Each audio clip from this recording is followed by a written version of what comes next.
Hello বন্ধুরা, good morning. তোমরা সবাই কেমন আছো? আশা করি তোমরা সকলে ভালো আছো। আমার নতুন ব্লগে তোমাদের সবাইকে স্বাগত। বসো।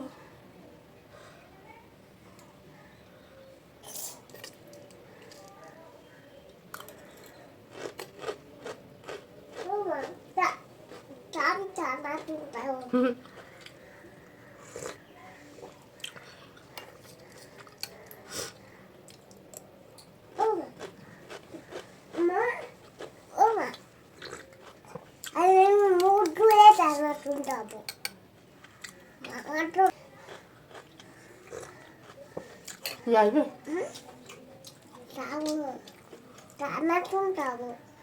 খাবে না? মা খেয়ে নি।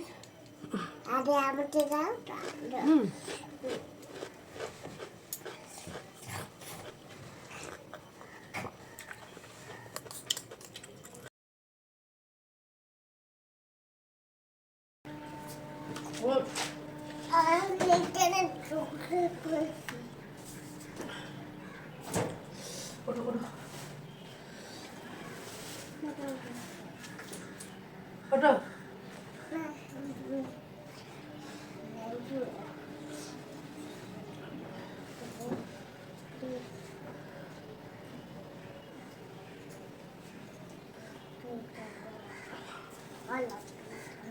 ওটা পড়ে যাবে, বড় মা। ওঠো। হ্যাঁ, পড়লে তো পেট পড়ো।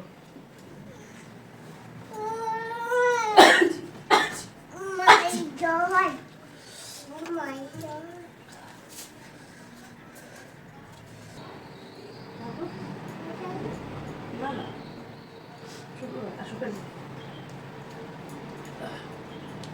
আসো আসো, ওঠো ওঠো। না যাবি, ওঠো। শীতকালে ঠান্ডা লাগবে। দিয়ে পড়িয়ে দিই। পড়াতে পারে না? ভালো না? মা ভালো, কিন্তু ভালো লাগে। এটা কোনো কথা হলো? কেমন কথা হলো? ভালো কথা।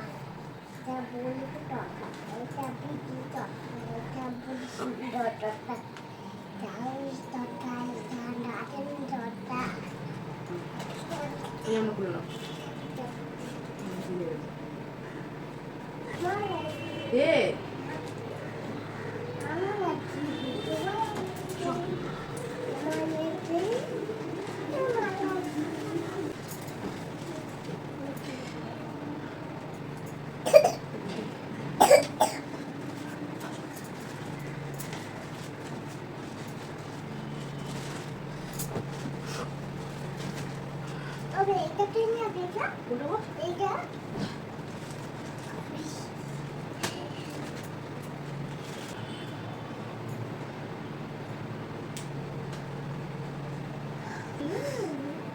ব্যাগে রাখো, স্কুলে নিয়ে যাবে রুমাল।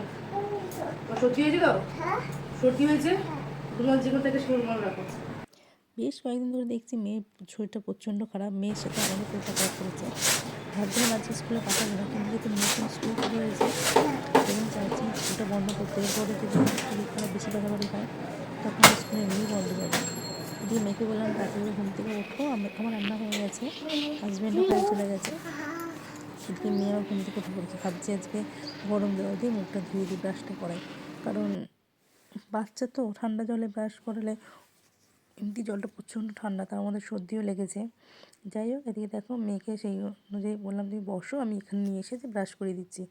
ও সচরাচর ওখানে বসে ব্রাশ করে না, বাথরুমেই যায়, কিন্তু যেহেতু শরীর খারাপ তার কারণেই আমি ঘরে নিয়ে এসেছি। এদিকে মেয়েটাও আমার এত সর্দি লেগেছে, ও নিঃশ্বাস নিতে পারছে না, কথাও বলতে পারছে না। আমারও সে একই অবস্থা। ঘরে দুজনের যদি শরীর খারাপ হয় না, চলা খুব মুশকিল হয়ে যায়। তারপর হাজব্যান্ড গেছে কাজে, সেও যদি বাড়ি থাকতো তবু টুকটাক একটু করে দিত, কিন্তু না। যাই হোক, ছেলে ওকে তো বেরোতেই হবে। আর আমি যদি বলি যে আজকে যেও না, সেখানেও কাজ কামাই।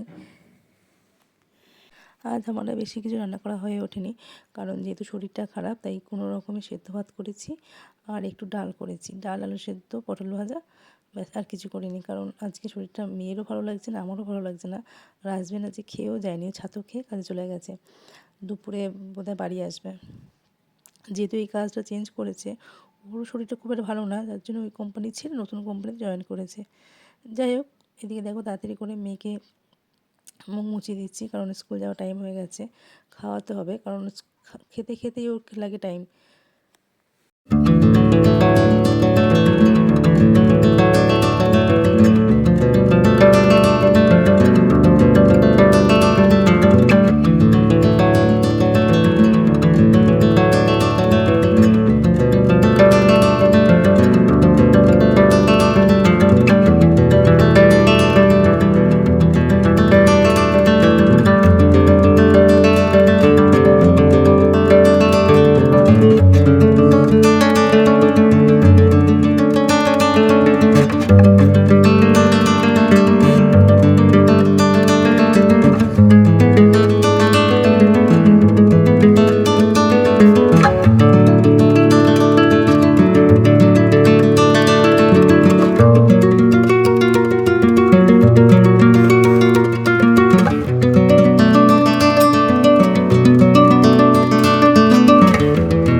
আজ মেয়েকে স্কুলে দিয়ে ভাবছিলাম যে একটু ওই বাড়ি যাবো, কারণ আজকে যেহেতু ওই বাড়ি নেমন্তন্ন, তো ভাবলাম মেয়েকে একবারে নিয়েই যাবো, কারণ আমার হাজব্যান্ড বলছিল যে মেয়েকে নিয়ে যাবে, মেয়েকে নিয়ে একবারে তারপর যাবে।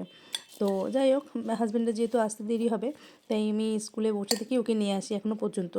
আর এখনও যেহেতু ছোটো, ওদের নার্সারি, ওদের ফুল স্কুল এখনও স্টার্ট হয়নি, ওদের হাফ হয়। মেয়েকে ওখানে বসে থেকেই নিয়ে আসি, কারণ আমার বাড়ি থেকে স্কুলের পথ 15 মিনিট। আর যেহেতু হেঁটে হেঁটে যাই, হেঁটে হেঁটে যাবো, আবার আসবো, আবার যাবো, যার জন্য। আর এদিকে আমার মেয়ের আজকে পটি পেয়ে গেছিলো স্কুল যাওয়ার সময়, এত তাড়াহুড়ো করে, যার জন্য আজকে সময় মতো বেরোতে পারিনি, যার জন্য টোটো করে যেতে হয়েছে। আর মেয়ের আমার দুজনে যেহেতু শরীরটা বড্ড খারাপ, তো ভাবলাম যে টোটো করে যাওয়া যায়। আসার সময় হাজব্যান্ড বলছে নিয়ে আসবে, আর এদিকে বলছে দেরিও হয়ে গেছে, জানি না কী করবে।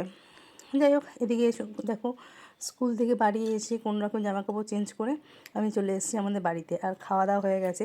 এদিকে ছাদে দেখো আমার মেয়ে খেলা করছে, আর ও বড্ড ভালোবাসে আমাদের বাড়ির ছাদে খেলা করতে। ও ছোটোবেলা থেকেই যখন ও হামাগুড়ি দেয়, তখনই ওর ফার্স্ট সিঁড়িতে ওটা আমাদের বাড়িতেই। এদিকে দেখো বাবার সাথে খেলছে, এটা ওর ছোটোবেলাকার অভ্যাস, এখনও পর্যন্ত এই অভ্যাসটা যায়নি, একটু ছাদ পেলেই হয়েছে। যাই হোক, আমি যেহেতু এইবারে ছাদে ওকে নিয়ে উঠি না, যেহেতু ফুল গাছ আছে, ফুল টেনে ছিঁড়ে দেয়, বারণ করলে বলে যে একটু নেই, যার জন্য আমি ওকে এইবারে ছাদে উঠে না। আর ওই বাড়ি যেহেতু কোনো ফুল গাছ নেই, ও ছাদে রিল্যাক্সভাবে বেশ সুন্দর খেলা করছে।